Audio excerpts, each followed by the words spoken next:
Assalamualaikum warahmatullahi wabarakatuh. Waalaikumsalam warahmatullahi wabarakatuh. Innal hamdalillah nahmaduhu wa nasta'inuhu wa nastaghfiruh wa na'udzu billahi min shururi anfusina wa min sayyiati a'malina. Man yahdihillahu fala mudilla lahu wa man yudlil fala hadiya lahu.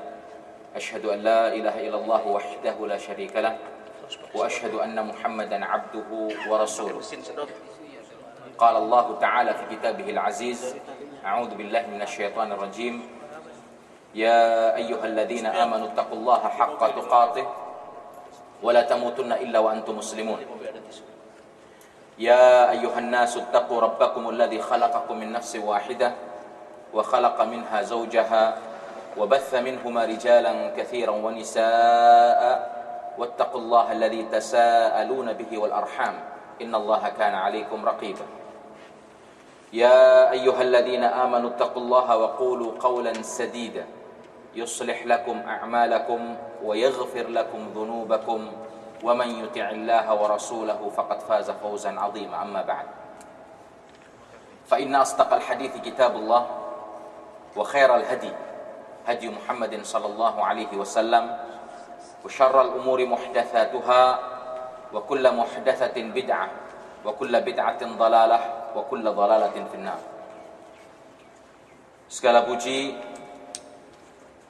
kita persembahkan hanya kepada Allah Subhanahu wa taala. Kita memujinya, memohon pertolongan dalam masa kita senang maupun susah hanya kepadanya Subhanahu wa taala. Memohon ampunan dari segala kesalahan dan dosa, baik yang sengaja maupun tidak disengaja kita terjatuh di dalamnya. Hanya kepada Allah Subhanahu wa taala kita semua berlindung kepada Allah dari kejahatan diri-diri kita dan kejelekan amal perbuatan kita,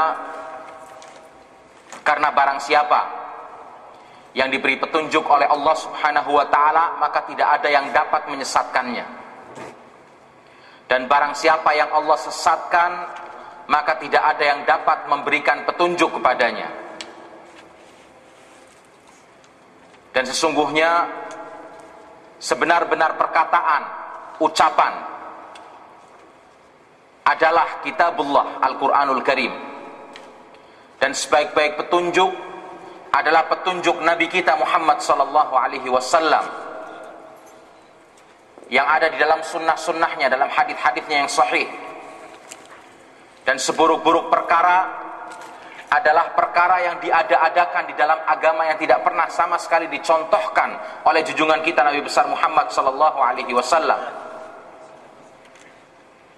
Dan segala sesuatu yang diada-adakan di dalam agama dan tidak pernah ada tuntunannya dari Rasulullah sallallahu alaihi wasallam, maka itu adalah termasuk perbuatan bid'ah. Dan setiap perbuatan bid'ah adalah kesesatan. Dan setiap kesesatan tempatnya adalah di dalam api neraka. Ikhwani fid din, a'azzakumullahu jami'an. Saudaraku sekalian yang dimuliakan oleh Allah Subhanahu wa taala, salawat dan salam tak lupa selalu tercurah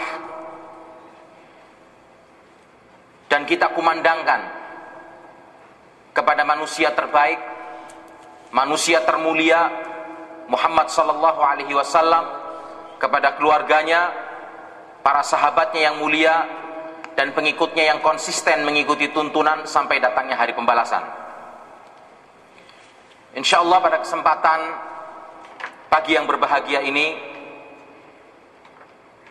tema kajian kita adalah hikmah di balik kisah 3 orang manusia yang masing-masing dari mereka memiliki julukan karena ada cacat pada diri mereka. Yang pertama dijuluki dengan julukan si belang. Yang kedua dijuluki dengan sebutan si botak.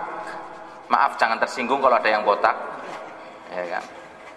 Tapi yang kita ingin ambil dari kisah ini adalah hikmah yang ada di dalamnya, dari kisah mereka masing-masing. Kemudian yang ketiga adalah si buta, atau orang yang mendapatkan julukan si buta. Dan semoga kisah ini dapat menggugah jiwa kita, dan kita bisa mendapatkan pelajaran-pelajaran penting dan hikmah-hikmah mulia dari kisah ini. Sebuah kisah yang tidak kalah menarik untuk bisa kita dengarkan bersama, dan akan saya bacakan dan sampaikan kepada antum sekalian untuk bisa menjadi renungan untuk kita bersama. Kisah ini syarat dengan pelajaran, hikmah, seperti tadi saya katakan, dan sangat tepat untuk bisa kita teladani dalam kehidupan kita sehari-hari. Kisah ini diangkat dari sebuah hadis Nabi Muhammad sallallahu alaihi wasallam yang mulia, yang jelas tidak diragukan lagi kesahihannya, yang Rasulullah sallallahu alaihi wasallam sebagaimana Allah sifati beliau di dalam Al-Qur'anul Karim, wa ma yantiqu 'anil hawa in huwa illa wahyun yuha. Dan tidak mungkin dan mustahil Rasulullah sallallahu alaihi wasallam berbicara dengan hawa nafsunya.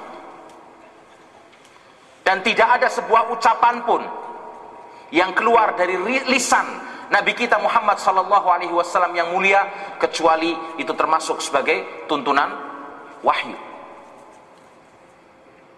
Karena Rasulullah wajib kita ikuti, kita jadikan sebagai suri toladan dalam segala keadaan,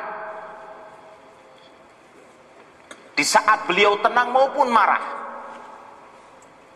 karena beliau adalah manusia yang maksum, yang terjaga dari kesalahan. Dan hadis ini diriwayatkan secara muttafaqun alaih oleh Al-Imam Al-Bukhari dan Muslim rahimahumallah. Dan semoga kisah ini bisa menjadi tambahan hazanah dan pengetahuan bagi kita kaum muslimin. Kisah ini dibawa oleh sahabat mulia Abu Hurairah radhiyallahu an, yang bahwasannya beliau telah mendengar dari Nabi Muhammad sallallahu alaihi wasallam, di mana beliau bersabda, inna thalathatan fi bani Israel abras wa aqra wa a'ma bada lillahi azza wa jal an yabtaliyahum faba'atha ilaihim malakan. Sesungguhnya ada 3 manusia atau 3 orang dari golongan Bani Israel, yang masing-masing dari mereka memiliki cacat pada tubuhnya, dan cacatnya menjadi julukan bagi dirinya. Yang pertama dipanggil dengan sebutan atau julukan seperti tadi saya katakan, si belang. Kemudian yang kedua dipanggil dengan julukan si botak, dan yang ketiga dipanggil dengan julukan si buta. Dan Allah subhanahu wa ta'ala hendak menguji mereka bertiga, menurunkan ujiannya kepada mereka bertiga. Maka Allah pun tabaraka wa ta'ala mengutus 1 malaikat untuk menghampiri mereka dan memberikan ujian kepada mereka. Fa'atal abrasa faqala ayyu syai'in ahabbu ilaika. Malaikat itu pertama kali menghampiri kepada orang yang dijuluki sebagai si belang, karena memiliki cacat pada kulitnya, yaitu belang-belang atau penyakit belang yang seperti kita ketahui, sehingga tubuhnya tidak sempurna, atau artinya kulitnya tidak terlihat sempurna, seperti manusia biasa karena ada penyakit belang pada tubuhnya. Maka malaikat itu pun pertama kali menghampiri si belang dan berkata kepadanya, ayyu syai'in ahabbu ilaik, apakah yang paling kamu sukai dalam kehidupanmu ini? Qal, dijawab oleh si belang, launun hasan wa jildun hasan wa qad qadiranin nas. Aku mengharap bisa memiliki warna kulit yang bagus dan kulit yang indah, tidak seperti keadaanku sekarang ini, belang-belang. Dan aku mengharap dengan kulitku yang indah dan bagus ini, hilanglah apa yang menjadikan manusia dan orang-orang itu jijik kepadaku. Maka ketika itu malaikat utusan Allah ini mengusap kulitnya sehingga hilanglah kotoran dan penyakit yang ada pada kulitnya. Hilang apa yang menjadikan dirinya dikucilkan, dihina, atau orang memandangnya dengan jijik kepadanya.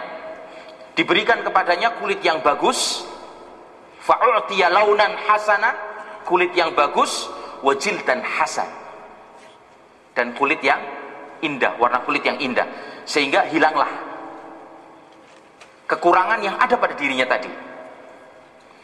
Kemudian malaikat itu bertanya lagi kepada si belang tadi, dan sekarang kulitnya sudah bagus, sudah indah.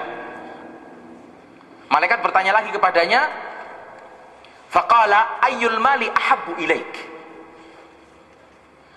harta benda apa yang paling kamu sukai?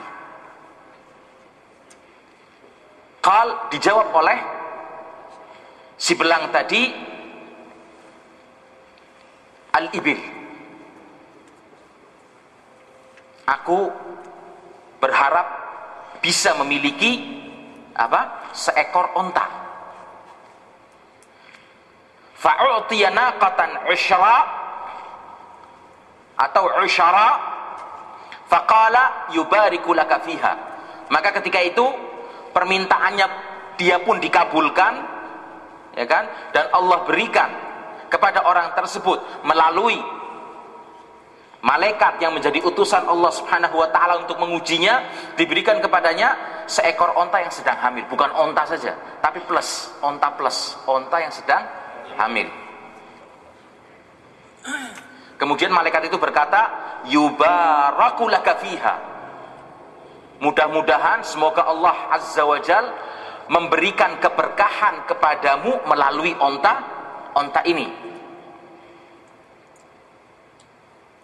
Selesai tugas menghampiri si belang. Maka malaikat utusan Allah itu pun menuju kepada orang kedua. Siapa? Si botak.